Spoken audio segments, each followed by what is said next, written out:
So you guys are going to make a footed pinch pot as a practice. Some of you said you have made pinch pots in the past before, which is great. So this is just a little example of one I made. There's a little foot ring, okay? I use a sgraffito and a carving technique to add some decoration to it. But this I kind of kept sort of organic, and I poked a hole in the bottom so I can use it as a planter if I wanted to, okay? So just to review for those of you that know, and or introduce for those of you that don't know, to make a pinch pot, you guys are going to start with a little ball of clay, okay? And it's one of the hand building methods. The other hand building method that we're going to learn about is slab. That's what we're going to use to make our masks. But you are making sort of a sock puppet motion with your hands, okay? Boop, boop. So we're going to put our thumb in the center of the clay, just like this, okay? And we are going to start at the top and pinch and rotate the clay to create the walls and the base of a little round pot. On your tables, there will be little instruction sheets to remind you how to do this. Now, you're not poking at it like this. You're not trying to, like, you know, annoy your little sister or something like that. So you're sort of applying pressure with this part of your hand, okay? And going around in a nice even circle. You don't want to have really thin walls, or you don't want to have really thick walls either. You want to keep them all sort of the same thickness, okay? And you sort of spiral down as you go. But you don't want to be at the edge of this and like pinching so that this becomes paper thin. You see my hands are kind of flat and creating that wall. And some people sort of tend to flare out and they end up with like a real flat plate. So you just want to make sure that the angle of your hand is conducive for bringing those walls. I mean, I'm holding it upside down, so I'm going to say down, but technically up, right, if this is the pot. So you go around in a circle. If you start to get like little cracks like that, you can just dip your finger in a little bit of water and smooth those out, because as you go, they're just going to get worse and make it harder to smooth them out later. So add a little bit of that water, a little moisture, and that will help the clay stay nice and plastic as you work, okay? You're going to get to a point where you feel like your walls are really even, everything feels really good, it looks really cute. The larger something is, the thicker the walls need to be, okay? Because that's just, you know. So, as you're forming your little pinch pot, you want to, again, make sure the walls are nice and even and smooth and refined, and we don't want to have any parts that are super, super thin, like you kind of poked a hole through it, or any parts that are super thick. Again, water for smoothing out any cracks that may form as you are working with the clay, okay? Now, it's very soft at this stage, very plastic, right? I just took it out of the bag, and it's very soft, and it kind of responds to whatever I do to it. So that can cause some problems for you if you decide you want to start adding things or manipulating your clay in any way. So you do want it to get a little bit firmer before you add the foot. So we can do a variety of feet. Some people made like little round sort of nubs that stick out of the bottom. You can do a small slab and roll it around itself and sort of attach it, or a coil, whatever you guys want to do, okay? So I have some examples of what that might look like. So at this point, what you should do is make sure it's the size and shape that you want it to be. I like to kind of cup it in my hands and use the curve, like the natural curve of my thumb, to help smooth out the inside of the walls, okay? Because this, unfortunately, is a pinch pot, but would you spend money on this?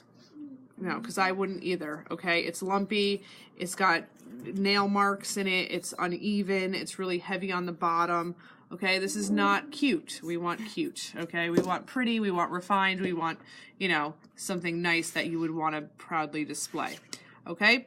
So at this stage, I would, you know, loosely wrap it up, let it dry a little bit, If you're going to continue working on it in the same class period, you can kind of just leave it on the canvas table and let it set up.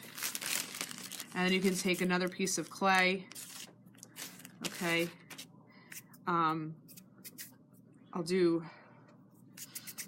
Okay, so you could either do a coil, where it's basically, think back to kindergarten and Play-Doh and rolling long skinny snakes. And you want to apply even pressure and sort of spread your fingers out gradually. You're not pressing hard on the clay at all. If you do that, you're just going to kind of get like fingerprints in it like that. That's not good. Okay. So I'll keep rolling this out. And now the foot that you make, you want to make sure that it looks good proportionally with your pot. So if it's like really big and weird, you might not like that. I'm actually going to roll this out. So at this point, I could, you know, I'll trim the edges. How do we attach two pieces of clay? Score and slip, okay? So you can go like this and see that it'll attach. So you can take a pin tool to score each side, add some slip, which I have right here. That's your clay glue, liquid clay, right? What's up? I have a pass from, like, can I stay here? Yeah. And then you want to smooth out the seam, so you want to sort of blend the clay together with your fingers.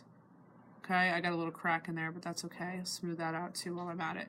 So this would be like a little donut type of foot, okay, which you can attach to the bottom, okay, but that's not that cute on this size pot, right? It's a little too big and weird looking.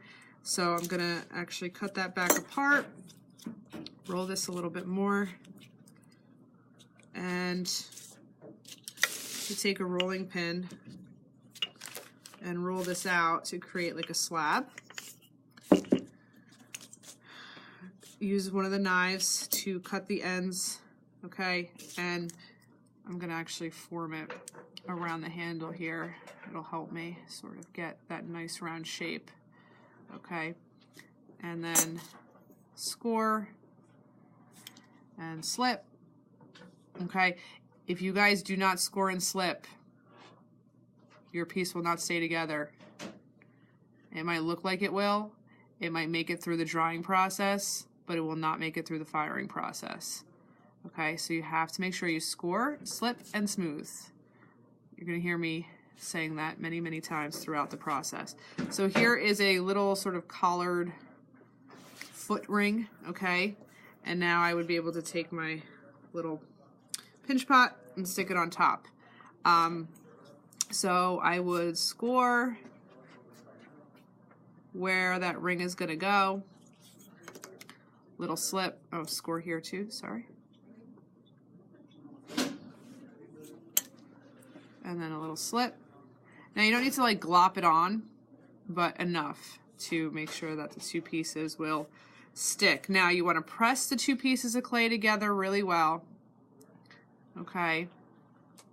And then you can use the modeling tools to help blend the pieces together. You could take one of these wooden pieces and help blend the pieces of clay together.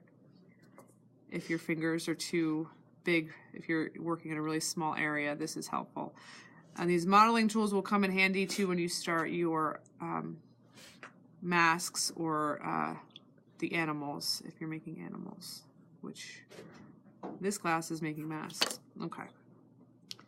But we're all making pinch pots. What are we making these pinch pots for? Who remembers? Oh, the practice. Practice, sort of, yeah. What were you gonna say? Wait, I forgot. Anybody remember? Gwen, we did it last year. Are you talking about the little plant project? Sort of. It was called Empty Bowls. And we sold our pinch pots at the art show and raised money to support the food pantry with the Nutley Family Service Bureau. And last year we raised almost $700. So. Is that what this memory called Super Bowl? Oh yeah, we had like made- Super she Bowl. called it Super Yes, yeah. She called it Super Bowl. Okay. Yeah, that's so weird. That's Whatever. cute. Well, Empty Bowls is it's a grassroots initiative, and many artists from all over the world actually participate in this. So like ceramic artists will get together and make bowls and sell them at different events or, you know. So this is a little uneven, but, you know, something like this is what we want.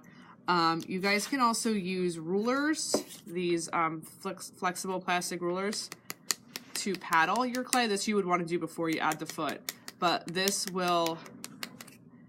can help you reshape your pot and also help smooth out the walls. Okay, and this is something you can actually, I'm going to have this sort of curve in at the top maybe. So see how I can totally reshape the way my pot looks, okay? So this is called paddling. I also have these big giant ones that you can use, but obviously that would be a little bit aggressive for a pot this size, right? So we want to, you know, be gentle. Now these rulers do have on the front of them, it's like got a groove here, and you don't want to smack it with that side because you'll leave marks in your clay, and we don't want to do that. Also at this stage, I do have, could you hand me one of those rollers down there? Anyone you like? Cool, the squiggly one. We have these textured rollers. We also have plates that you can press into the clay, but something like this, you could kind of roll around the edge of your clay and create like a subtle pattern. It's kind of awkward on a three-dimensional shape. It's much easier to do this on slabs, which will come in handy for your masks, right? Because we're going to do texture on our masks, but you can add, you know, little texture, which is kind of interesting to do with your, when you glaze the pots, because it'll give the glaze somewhere to sort of sit and create some nice contrast.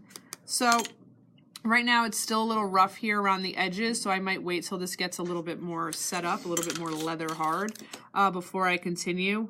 But you can use the modeling tools to smooth things out and squish the little pieces of clay together, and then make sure you tap it on the table to give that foot ring a nice flat bottom. You would carve your initials in the bottom so we know whose is whose. And that's your pinch pot, basically. So there's a variety of shapes and designs that you can use for these. Oh, you can also use the modeling tools to press designs into the clay, which can be kind of cool too, depending on what you want to go for. You can also use the modeling tools on purpose to create almost like a pie crust, the different scalloped edges on a pie crust, but to blend your clay together, you could actually leave those imprints on that foot ring. That is a nice design element, okay? And that's the kind of stuff that we want to do that's going to finish off our pieces and really make them feel sophisticated, okay? Not just a lumpy blob of clay, okay?